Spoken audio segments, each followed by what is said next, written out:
Hi and welcome to the Craft Show. I'm Cron, let's craft. Today I'm going to be painting up some of the figures from this Fallout board game. As you may or may not know, I'm actually a pretty big fan of the Fallout franchise, so I decided I was going to paint up these figures that come in the box. So without further ado, we're going to get to it. So the first thing we're going to do is paint this figure, this lovely off-white colour here, which you see. It's called Deneb Stone. It's actually an older colour that doesn't exist anymore. The equivalent colour that does exist is called Rackard Flesh, and will do the same job. The only reason I have this colour is because I've had it years and it still hasn't dried out yet. So I'm going to go ahead and use what I've got. The idea of these painting videos is to show you guys at home how easy it is to create a nice looking model in a quick amount of time and get it out there on your game board or on your board game or whatever figure you're painting for whatever game you're using.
So the next step is to use the green wash over the skin.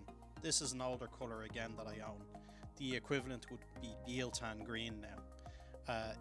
As you can see, when I start applying the wash onto the figure, it will start to sit in the recesses of the face and the folds of the skin in the arms. The idea is that it will create light and shadow where light and shadow would naturally occur, therefore giving a lot more depth and feel to this figure. The other reason I use the green wash is to accomplish this 1950s B-movie zombie look that we're going for.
The next part of the figure that we're going to go ahead and paint is the trousers, or the pants for my American friends.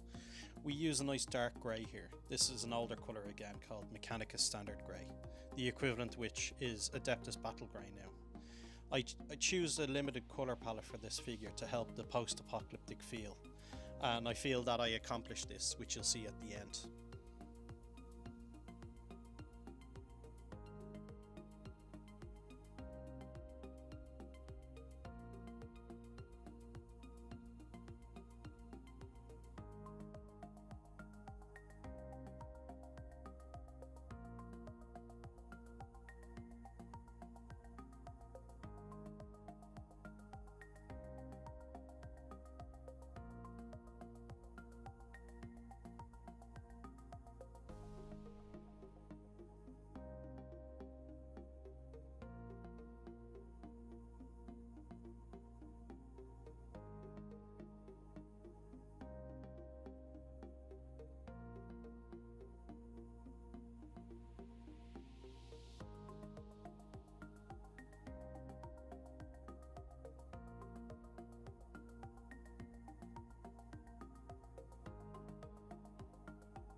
The next part of the figure we're going to paint is the shirt. We're relying on our old friend here again, Deneb Stone, now called Rakarth Flesh. The idea is that it will look white but is actually an off-white colour, thus creating that post-apocalyptic feel that we're aiming for.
The next part of the figure I'm going to paint is the waistcoat. I actually used a newer paint for this. It's called XV88. It's a nice dark brown colour, again leaning on that limited palette run that we're looking for. It's a nice colour to work with and will apply quite nicely with the older stuff that I have on the figure.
The next part of the figure I paint is the weapon. I believe it's a plasma pistol from the Fallout 4 video games. I use quite an old paint here called Tin Bits. The equivalent thereof nowadays would be Warp Block Bronze. These colours are fantastic for creating a nice disused rusty look on weapons, which is exactly the aesthetic we're going for on these figures. So you can see here I kind of lightly brush the paint over the weapon, so there's still some of the black showing through underneath. This will create the illusion of depth on this part of the figure and really draw your eye in, which is exactly what you want.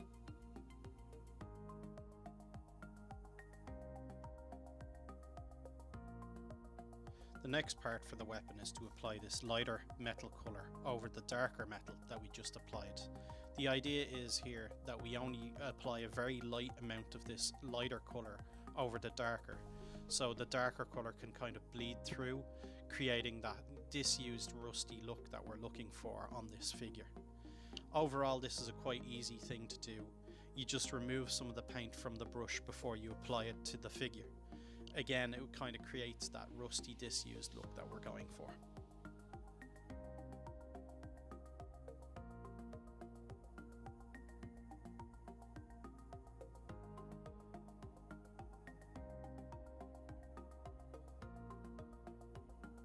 The next part of the figure we're going to tackle is the base. As you can see, it looks quite sparse. So what I like to do here is get some of my PVA glue and some sand. The idea is here that we put some PVA glue on the base of the model and then you dip it into the sand. The PVA glue adheres the sand to the base and hey presto, you're done.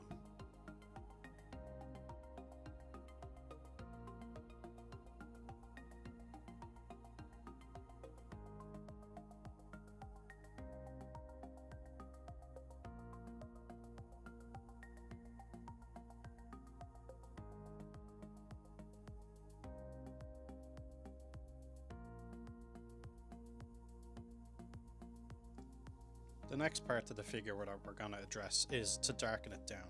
I'm using this great stuff here called Seraphim Sepia. The idea is here that you wash the entire figure in it and it will kind of give this nice light brown overall wash to the figure. At the moment he looks quite bright, but with an application of this it will darken down and again lend to that post-apocalyptic, weather-beaten, disused look that we're going for.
The next small detail I'm going to pick out here is the pocket watch chain that is on his waistcoat. I went ahead and painted this the same colour as the second stage of the gun, which I believe is called Ironbreaker these days. I also forgot to mention that the colour that I painted the necktie is now called Mephiston Red.